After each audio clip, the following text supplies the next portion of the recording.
He survived tax raids, outlived almost every fellow outlaw, and defied medical predictions for decades. But at 91 years old, Willie Nelson has finally admitted there is one thing he can no longer outrun, and it's not what the headlines are telling you. Is this the end of an era we're simply not ready for? For generations, the red-headed stranger has seemed entirely immortal. While his contemporary peers fell one by one, Willie kept rolling down the highway, his famous tour bus, Honeysuckle Rose, serving as a rolling monument to eternal youth. Yet recently, a quiet shadow has fallen over the outlaw country landscape. Sudden concert cancellations, vague health updates from his management, and unexpected stage absences have left millions of devoted fans asking the same terrifying question: is the road finally running out for Willie Nelson? To understand why this moment feels so incredibly heavy, we have to look past the sensationalized headlines and understand the deep, heartbreaking transition happening behind the scenes of American music history. Willie Nelson is not just a musician. He is the living, breathing architecture of a countercultural revolution that redefined the music industry. In the late 1960s and early 1970s, country music was clinical, overproduced, and tightly controlled by suit-wearing executives in Nashville who dictated what artists could wear, how they could sing, and what instruments they could play. Willie, alongside giants like Waylon Jennings, Johnny Cash, and Chris Christopherson, blew that entire corporate system to pieces. They were the Outlaws. They grew their hair long, wore worn-out denim, and sang about real pain, isolation, prison, and the raw, unvarnished truth of the human condition. Today, Waylon is gone. Johnny Cash is gone. Merle Haggard is gone. Willie Nelson is the lone survivor of this legendary pantheon, the absolute final bridge to a golden age of American songwriting. At 91 years of age, he carries the massive weight of that entire cultural legacy on his weathered shoulders. Every single time he steps onto a stage today, it is not just a concert. It is a historic event. But carrying that history comes with a severe physical price. The collective anxiety we feel as fans isn't just about losing a favorite singer. It's the heavy realization that when Willie finally stops, an entire era of human culture officially closes forever. This is why every cough, every missed tour date, and every shift in his lifestyle is analyzed under a giant microscope. The public is watching a beloved legend fight, a battle that none of us can ultimately win. When Willie Nelson canceled several highly anticipated appearances at his Outlaw Music Festival in mid-2024, the internet erupted in a frenzy of panic.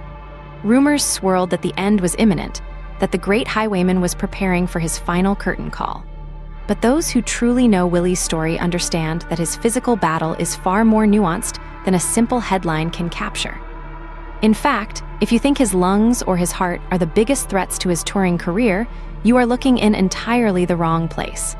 There is a shocking secret behind Willie's longevity, a hidden pact that dictates exactly when his music will stop forever. The real ticking clock isn't inside Willie's chest at all. It is a battered, hollowed-out piece of wood named Trigger. Willie has quietly admitted that the day this fragile, 55-year-old guitar finally disintegrates is the exact day he will walk away from the stage forever.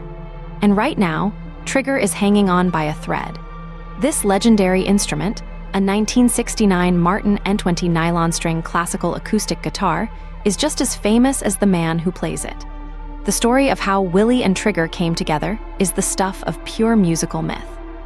In 1969, Willie was playing a show at Floor's Country Store in Texas when a drunk patron stepped on his Baldwin acoustic guitar, breaking it beyond repair.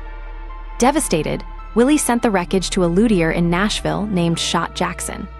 Jackson told him the guitar was dead, but offered him a Martin N20 classical guitar that was sitting on his shelf for $750. Willie bought it sight unseen, on one strict condition: that Jackson salvage the state-of-the-art Baldwin Prismatone pickup from the broken guitar and install it into the new Martin. When Willie received the instrument, he instantly fell in love. He named it Trigger, after Roy Rogers' famous horse, because he figured this guitar was his trusty steed that would carry him through the battles of his career. But there was a fundamental problem. A classical nylon string guitar is designed for delicate fingerpicking. It does not have a pickguard, and its soundboard is made of soft Sitka spruce, built to vibrate under the light touch of human fingers. Willie Nelson, however, does not play delicate classical music. He plays with an aggressive, jazz-infused flatpick style, pounding the face of the guitar with a heavy plastic pick to get his signature, percussive sound. Over 55 years and more than 10,000 live performances, Willie's picking hand slowly ate away at the soft wood of the guitar's face. Today, Trigger features a massive, gaping second hole right next to the bridge, a raw cavity that exposes the internal bracing of the instrument. Every single year, Trigger undergoes a tense, highly delicate medical checkup of its own. A master luthier in Austin, Texas, named Mark Erlewine, performs what can only be described as open-heart surgery on the guitar. He carefully reaches inside the cavernous hole to reinforce the paper-thin spruce wood with hide glue, tiny wooden braces, and spruce patches from old antique instruments. The wood around the bridge is so incredibly thin that a single heavy strum could cause the entire bridge to rip off, destroying the guitar forever. Yet, Willie refuses to have the hole covered or patched over with a pickguard. He believes the hole is where the magic lives, that the air passing through that gaping wound gives Trigger its uniquely warm, haunting tone. Willie has stated repeatedly that if Trigger ever breaks beyond repair, he will take it as an absolute sign from the universe that his own time on the road has come to an end. They are spiritually bound together, the decay of the wood mirroring the aging of the master.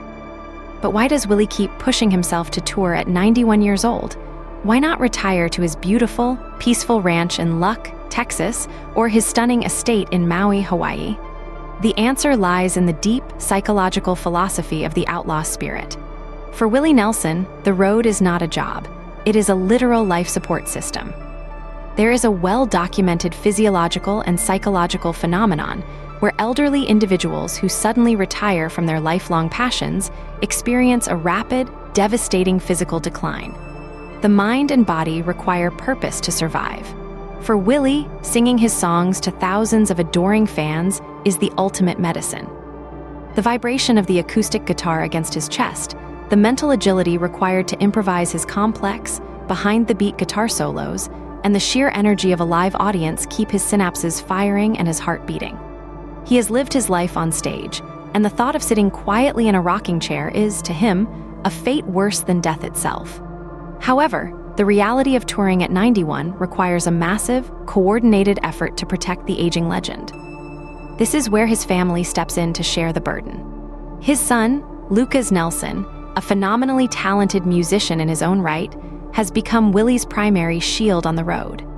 When Willie's health faltered during the 2024 tour, Lucas and the family band stepped up to perform the sets, ensuring the fans still got a world-class show while Willie rested under doctor's orders.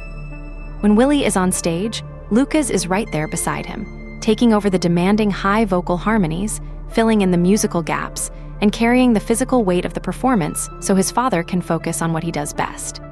It is a beautiful, multi-generational passing of the torch that allows the legend to keep shining without burning out. Willie's entire life has been defined by his ability to survive disasters that would have ended anyone else's career. Consider the legendary IRS tax raid of 1990.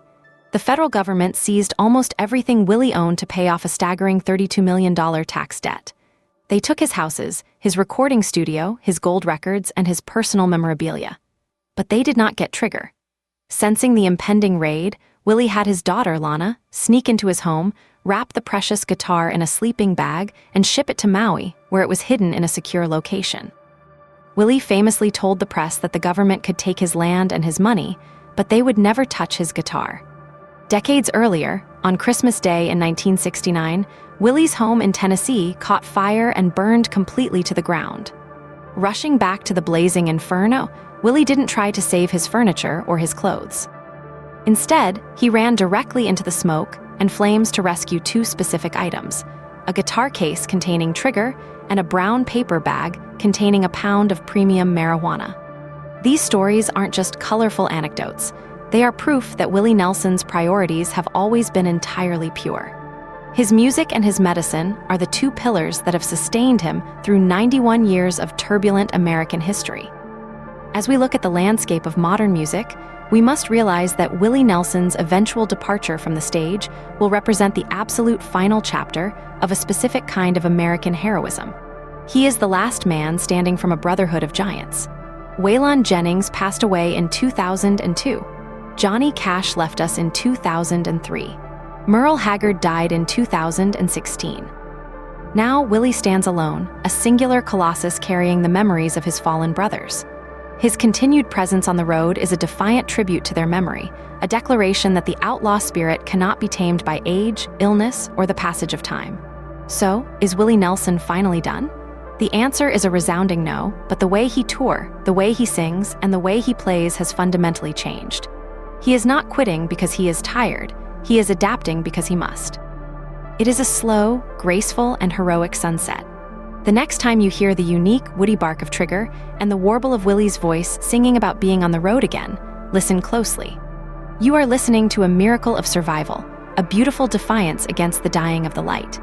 If you want to understand how other musical legends have navigated the difficult end of their careers, or how the tools of a master can outlast the physical body, dive into our next breakdown.